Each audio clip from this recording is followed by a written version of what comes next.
Hello, and welcome to the Fantasy Rewind podcast. I'm your co-host, Dylan Stoll, and I'm joined as always by my friend, Michael Whifford. Hey, hey. So today, we are going to be talking about Shadow and Bone Season 2, Episode 3, titled... Like Calls to Like. Like Calls to Like. Alright, so before we get into it, we're going to give out the typical reminders. If you want to get in contact with the show, you could send us an email, which is fantasyrewindpod@gmail.com. We're also on Instagram, which is @fantasyrewindpod. And we're on Twitter too, which is @fantasyrewind. Alright, without any farther delay, let's dive into the rewind. Fantasy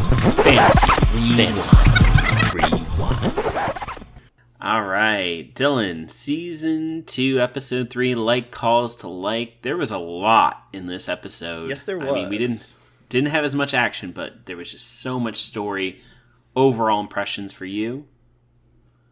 Well, my overall impressions, they go right to the crows and right to Kaz, and thinking about how I called it, how You did call it. His brother dying is his motivation for wanting revenge against Pekka, and how that didn't really translate over in Season 1 quite as much. Mm-hmm. But all in all, I thought that this episode has a lot of ramifications for the future.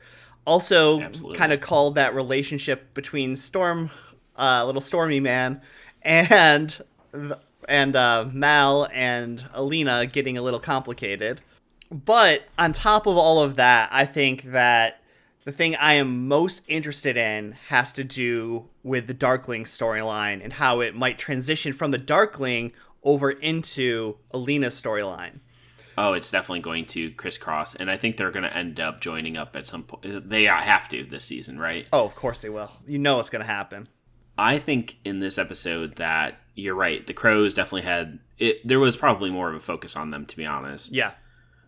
But them and the Darkling storylines in this episode were the most intriguing to me. For sure. In terms of in terms of the overall lore and the ramifications for the future story, plots and beats. Yeah, so let's just get in here and let's start breaking it down with, I think, maybe the least important, but I don't know, the shortest of them all, which is focusing on our Heartrender and her Fjorden. Mateus. Yeah, Mateus. Yeah. So this part was, I don't know, it was kind of whatever. I don't know how to feel about his storyline right now because, like, he is so pent up and angry, and it's not giving me the satisfaction I want, and I know it's going to end up in a certain way, probably, but with him, the Heartrender, reuniting. But right now, it's just like in this weird place where he's just like, I can't even acknowledge your existence, and she's doing some stupid stuff, and I don't know. Yeah, for me, this is definitely my least favorite storyline so far. Yeah. I'm hoping that it gets better as we go on, because this is definitely also the storyline that's been pushed the farthest into the background. Yeah. So the fact that we like it the least makes sense, because it's getting the least amount of coverage. But I think that with the big takeaways from this storyline in this episode was that the Mateus is a badass. We see him just like taking punch after punch, almost like building up his rage from the cannibal fight. He didn't want to fight, right? Yeah. That was kind of his thing. And so he's sort of just like, I feel like trying to communicate to this guy like, hey, you can sit here and hit me. It's not going to do much. And then he just, like you said, it's almost like Rage in Pokemon, where like every hit, like they bring it back 2 times. Like he brought it back like 8 times stronger. Yeah. Really taught the cannibal a lesson and killed him. Mm-hmm. And I think that he definitely caught some attention from the fellow, from the jailers at least, who run the fights and everything. And you see that the Heartrender made a big mistake in the scene, calling to him by name, and Pekka was there. Pekka noticed, and he's like, "Oh, fancy seeing you here. You work for me now, or I'm going to kill your lover." And so we'll see how that continues in with the Crow storyline in the future. Yeah. But as of right now, she's supposed to deliver Kaz. And right. You're right. It's going to be an interesting sort of like, is she actually going to do it? Is she going to just tell Kaz? Because Kaz will honestly probably figure it out too. Yeah, but at the same time, I mean, he did, before she left to go see the Fjorden, Kaz did tell her, you're a crow, you're one of us now. And we'll see how much weight that carries, whether her desire to see Mateus freed outweighs any sort of loyalty, if any at all, that she feels to Kaz. And I don't see why she really would feel any to him. But I don't either. Outside of like sort of feeling for her, him and Inej. Yeah. Because they also kind of have a similar relationship to her and Mateus, you know, in some senses. In some senses, not quite as forbidden, but oh no. Let's jump right in there, because I think this is a good transition point into talking about the crows. So why don't you talk about what your thoughts were on their storyline in this episode? So we did get that tension that we were talking about, right? Where it sort of, you know, immediately picked up from last episode where they were in the crypt and Kaz is just sitting there like, oh, like he has all these different accounts and stuff. And they're all like, dude, you're gambling with our lives. Like, what the heck? And Jasper just, I mean, he gets upset, but he still follows along with Kaz's like plan. Like, go investigate this. And William, I don't remember the new guy's name. Explosive Man. Explosive Man. Jasper's ex-lover, soon to be current lover. Yeah. Yes. Love them together, by the way. But they just kind of go along with it. And I would almost want a flashback like where Exploding Man is at. We got to look up his name. My gosh. I do want to like get a flashback with Jasper explaining to him like, you know, this is why I'm so loyal to Kaz.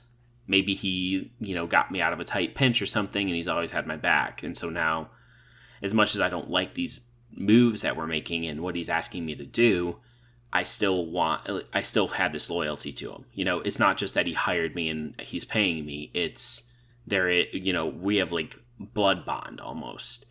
And I don't know, because right now it's just like he's following the orders and, you know, no reason why. Like, there's no resolution. And even like Inej and Kaz, when they have their moment later on where she's like really upset at him because, you know, you gambled with my life. And I don't even know why. He's like, he finally lets it out that Pekka killed my brother. And I'm like, really, dude? You couldn't have just told your guys this? Right, like, why is that such a big secret? Yeah, and she's immediately like, okay, he's dead. Yeah, right? It's like, and we're going to kill him. Yeah, we're gonna destroy him. And I'm sure if he said the same thing to Jasper, he'd be like, okay. Yeah, I mean, I don't think that Inej, Jasper, or Wylan would fault Kaz at all for wanting revenge for Pekka killing his brother. But here's the thing, will we find out that Pekka didn't actually kill his brother? Because how I'm interpreting this is in this episode, you see Kaz's brother, like, gambling with Pekka on, like, some kind of stock or, like, something to make a bunch of money quick. And it's foreshadowed right that in there where, while Kaz's brother is talking with Pekka, working out this deal, Kaz is working with this one little girl off to the side, and she's, like, showing him something, and he figures out, hey, wait, it's a trick. It's not real. And she's like, yeah, what would be the fun if it was? And it's kind of foreshadowing right there that whatever Kaz's brother's getting into with Pekka isn't actually real, it's a trick. And will Pekka have been indirectly responsible for bankrupting Kaz's brother, forcing him into, like, the poorhouses where he gets whatever plague he's going to get and dies? Because you saw that the bodies floating down the river was a sore spot for Kaz when Wylan and Jasper talked about that earlier. Yeah, that's a good point. Like, maybe he didn't directly cause his brother's death, but just used him as kind of a pawn in his money-making schemes. So it is interesting. That is interesting. I mean, it wouldn't be. We couldn't put it past Pekka to actually murder him. Right. I could also see his brother going after Pekka for what he did, but. Yeah, I mean, we don't know enough about Kaz's brother at this point to know if that's something he would do or not. But I wouldn't put it past him either. But we do see that the big secret that Pekka's hiding is his son at this place, and that Wylan and Jasper go there, find it out, and we find out that Wylan is a beast on the piano. And he can go in there and, like, dazzle and razzle them all. And you see like the little spark in Jesper's eyes as he's doing it, where he's like, Oh yeah, former like, lover, wow. maybe new lover. But maybe more than lover. yeah. But you see Jesper also using his metal ability where he's able to fix the piano wire and be able to like hold up that facade that they're there to fix the piano and everything. And Wyland really does not want to give up this LP Rollins kid to Kaz, but Kaz already knows about him. He just doesn't know the name. And so I felt like even though promising Wyland he wouldn't tell Kaz about him, Jesper's first loyalty is still to Kaz, and he does give up the kid's name. Yeah, because he's like, I mean, it's a tough spot to be in. It is, because he's like, he already knows about him. It's not like I am protecting him by not telling him the name. But by giving him the name, that gives Kaz leverage over Pekka. Right. Because if he name drops, oh, what would LP think of this? Pekka might be like, what? I feel like there's going to be a moment where it's like, if you don't do this, then your son's going to pay the price, pretty much. Then LP and I will have a little chat. Yeah. Also, too, we see Kaz finally, like, we see that he has kind of a dark side to him. Yeah. He is willing to get down and dirty. He can fight.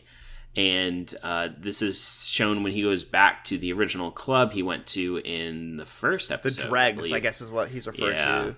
That group of people as.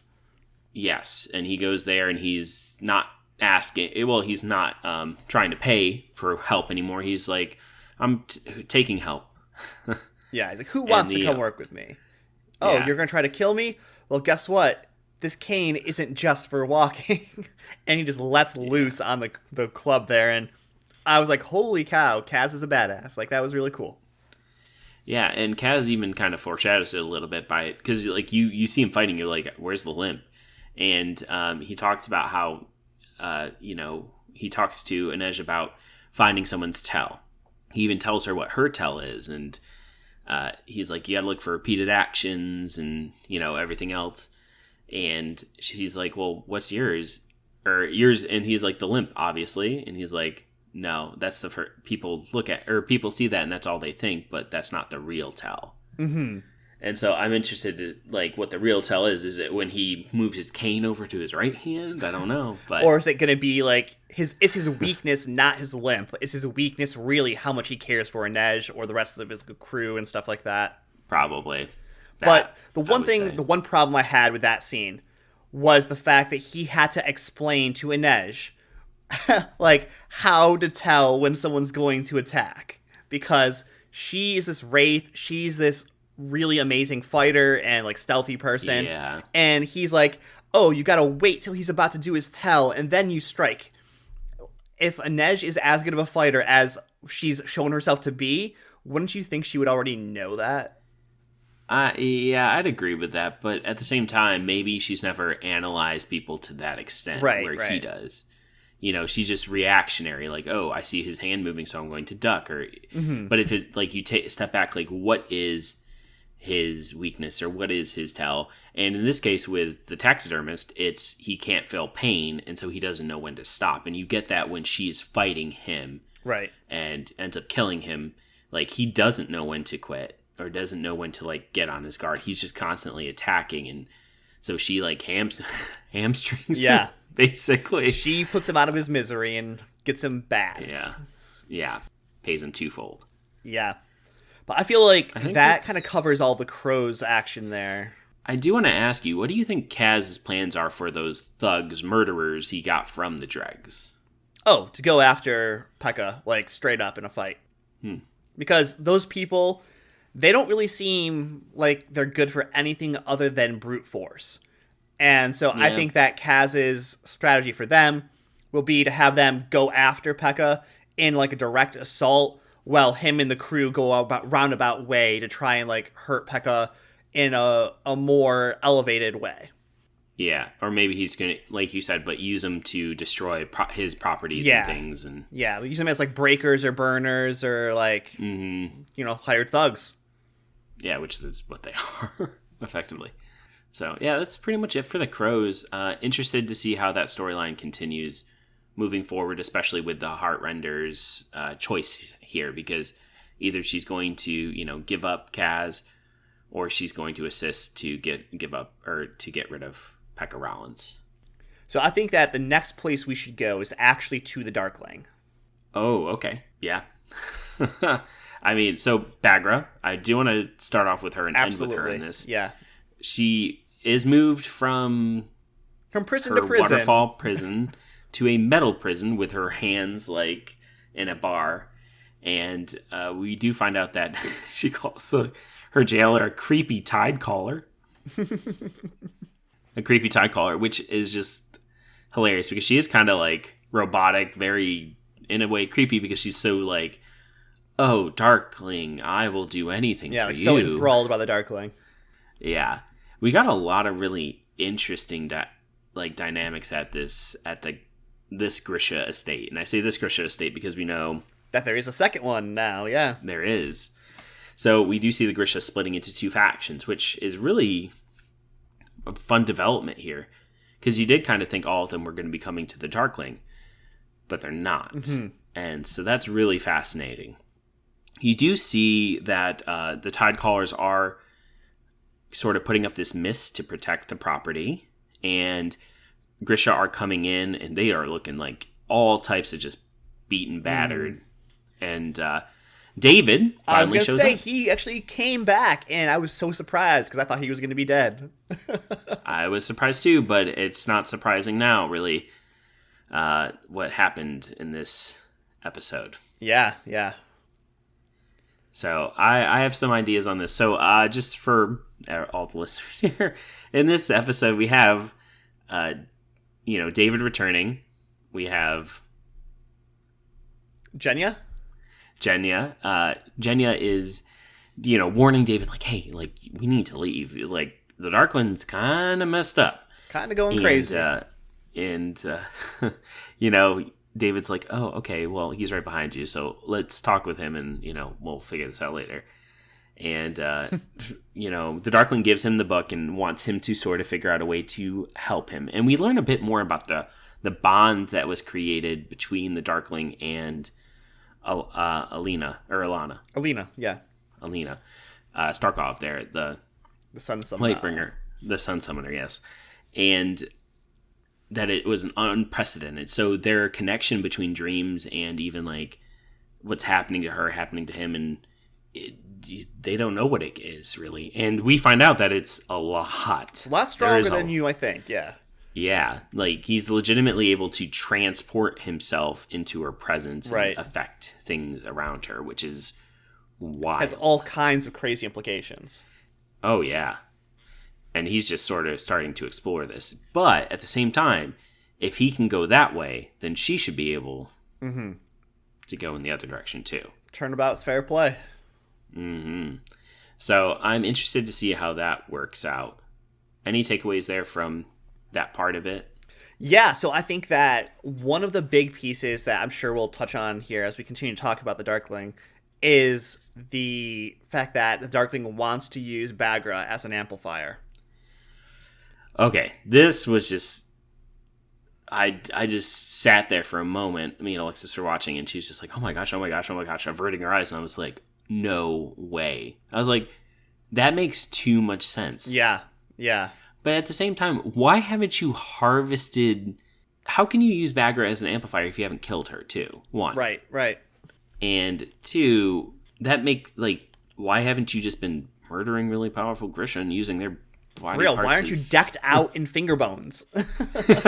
Yeah, like if this is something you can do. And now we know that she is very, very powerful. And maybe they'll go into it a little bit more and maybe explain it like, oh, it has to be someone of the same class or power whatever. set as you. Yeah. And it's like considered barbaric and like an absolute like no. Well, you did hear the Darkling say that it's like Marasova, I forget the guy that wrote the book there, that he was basically considered to be a crazy kook by the end of it all, and he was somebody that started with the finger bones. So like it might just be like, oh, having this much power drives you crazy, or like having to go to that extreme to get the power from other folks is considered, like you said, like a taboo because it's just wrong. You know, you're using another living being. Yeah. That's interesting. And we didn't learn where he got the finger bones from, did he? We didn't know. No, it was never brought up. And so maybe he went on a dark path where he attacked some Grisha and had like a Grisha necklace of finger bones in the past. And who knows? And maybe the Darkling was like, because he left everything in that journal, and that journal wasn't shared with anyone except, I mean, the Darkling and David. Yeah. So maybe only the Darkling knew about it, and now his tight inner circle, which isn't so tight anymore since David was like, okay, peace. Him and Jenya went for a little stroll. Yeah. And Jenya ended up getting captured. Oh, and she's definitely still there, injured, and I'm betting he's going to tell her that David's dead, or that he has him. Yeah, one of those two things will happen. To keep, to be able keep to her manipulate her under his thumb. Yeah. Mm-hmm. But David got away, and he got away with the book, as we find out. So the fact that he is probably heading to Alina right now. Oh yeah, definitely. It's gonna be interesting to see like what she and her Camp of Grisha can make of this. Yeah. Now I do think that Jenya is going to connect with Bagra, and they're gonna either stage a coup or they're gonna dip out themselves or something. I feel like they are, because both of them now have been used and abused by the Darkling. Oh yeah. And so they make them the most sense. And Jenya has a very unique power set where she could turn someone else to look like Bagra. So yes, exactly my thought. And I'm surprised that she didn't make someone look. Well, she probably didn't think that far ahead, honestly. Right, like make her and David look like somebody else, so they could inconspicuously slip out. Yeah, but whatever. I mean, it is what it is. It's for that dramatic tension, but the whole use of another Grisha's bones as an amplifier is just so fascinating, and I can't wait to hear more of that. Hopefully, the implications of that as we go on. Yeah, no, the amplifier piece is something that I feel like you and I don't fully understand quite yet, and I'm hoping we learn more about it as the series progresses, but very interesting stuff going on there with the Darkling. Yeah. Let's go to our final storyline, which is Alina Starkov, the Sun Summoner. Mm-hmm. So this one was really interesting. Some parts of it was interesting. Some parts of it I was kind of like, really? And then other... specifically, when she got... So they... they're going into the fold because she's like, I'm ready. I feel so powerful. Yeah, I knew she was going to fail. I knew she was going to attempt and fail. But I mean, her failing, well, one, it never looked like she was really doing much. No. Outside of almost parting it, right? Mm-hmm. And I was like, oh, okay, so what she's going to find is that she can make a part down the middle and that's it. Which would be pretty cool. But at the same time, it's that's not what we wanted to do. Now, instead of one... We've created two separate, folds. But instead, she's, creating this, parting the fold. And as she's doing it, all of a sudden she's getting flashbacks of the Darkling, you're not strong enough to do this and all this. And it's really? So is it self-doubt that's holding her back, you think? Or what are your thoughts? Self-doubt and maybe some lingering, maybe the connection to the Darkling still is tainting it. Yeah, because I was almost getting the fact that she couldn't do it without him there, meaning that even though she pried the amplifier out of him, he's still connected to her, and the fact that that connection was unprecedented before, the implications might be that she can never be at full strength without him being there. Until either he's destroyed. Yeah, until he's destroyed or she powers up even more. Yeah. Mm-hmm. The link between them is very interesting because there is so many implications. I also, though, just kind of going back to you talking about parting the fold, I thought that's what was going to happen. I thought they were going to split it into two sections. Now there'd be two folds. And but I also don't understand why Alina doesn't just destroy one small section at a time. You know what I mean? Kind of chip away. Also, why does she need to be inside of it, right? Yeah, for real. Just zap from the outside. Exactly. Just because he told you need to be inside of it? Stupid. Anyway, yeah, whatever. But the big thing here is Stormhund. Yeah, Stormhund is. We find out he is actually the Prince of Ravka, which was kind of like not a surprise, but a surprise. Yeah. I was like, oh yeah, makes sense. At first, when he took off like his little cloak and he had the military outfit under there, I'm like, wait, what kind of a con is he working here? And then it's like, oh no con, you're the prince. Okay. Yeah, I was like sitting there. I was like, huh. I was like, I knew he was important. Yeah, he's gonna be sticking around the rest of the season, I think. Yeah, well, yeah, obviously, and so he basically says that him and Alina should get married or proposed, at least Alina should get married or propose or should be engaged basically, so that way she's protected, which makes it honestly it makes so much sense. It makes a lot of sense, to be honest. Yeah, and Mal's like, honestly, yeah, I'm cool with it. I'll watch. Yeah, I'll creepily watch you and another dude. I mean, it does make a lot of sense, and for his character too, like he's like, this is the best thing for Alina. So I think obviously we know it's at the episode ends where it's like she shows up at Stormhond's door or the prince's door, and it's like, I've made my decision. It's like, we know what your decision is, girl. Just say it. Yeah, we know but you're it's gonna pick up next episode. Mm-hmm. Yeah. But he's like standing. They are really trying to make him the third part of this love triangle. They're trying to make a love triangle, and I think that it's going to end up happening because she talks about it with Mal that she's going to have to make this look real with the prince, and for that to happen, they're going to have to get a little intimate, and we'll see if feelings actually start to develop.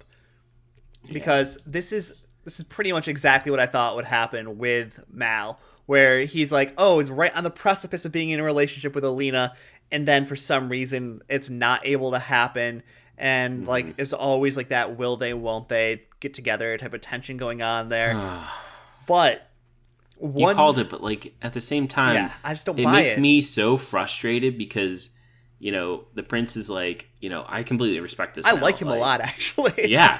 Like, he's a good guy. Yeah. And so it wouldn't surprise me if he starts to catch feelings and then puts her into a position where he's like, you know what? I actually do like you. I know you got this thing with Mal, and I don't want to ruin it. Like, this is your decision, but it is very much reminiscent of Katniss and Peeta and the other dude. Yeah, the other dude. Just like, ugh, I hate that every young adult novel has to have a love triangle. Like, can we just get over this? They don't always Bella have to be Edward a love triangle. And whatever the werewolf guy's name was, too. Yeah, at least make them interesting. Like, Jacob, one a girl, one a guy. Like, then right? I don't know. Or don't even do that. Just like make it like 4 people. Let's really Wheel of Time it up. Yeah, exactly. Whatever. But before we get out of Alina's storyline here, there are a couple other things I do want to make sure we highlight. The first of which is actually earlier in the episode when the privateer Stormhund reveals, oh, this isn't just a ship, it's also a flying ship. And I was like, that's pretty awesome. That's really cool. He's very innovative. That has become clear 100-fold. Yeah. And so it made me think earlier on, I was like, is he going to be a secret Grisha of like the creating type, like a Durist or something like that? But I don't think he is. I think he's just really innovative, really, really smart, and has a lot of these crazy ideas that he's rich enough to try to pursue, kind of like Iron Man. Yeah. Like he's the Shadow and Bone Iron Man. And he sees Grisha not as just like a super powerful weapon or something, but a group that you work with, and it's showing what humans and Grisha can do together, right? When they're mutually respected. Right. Some of the other things I want to make sure we cover when we're talking about Alina here is the second enclave of Grisha, though.